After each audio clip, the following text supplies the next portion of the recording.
Hi!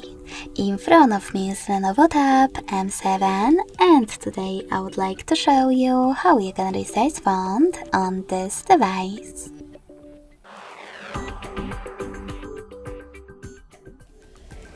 First of all, go into Settings. Now tap on Display section over here and click on Font Size after scrolling down. Lastly, swipe left or right on this slider in order to adjust it. You can see a preview above.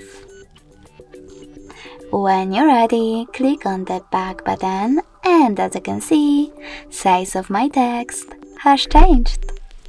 Thanks so much for watching. If you enjoyed this video, smash that like button, comment and subscribe.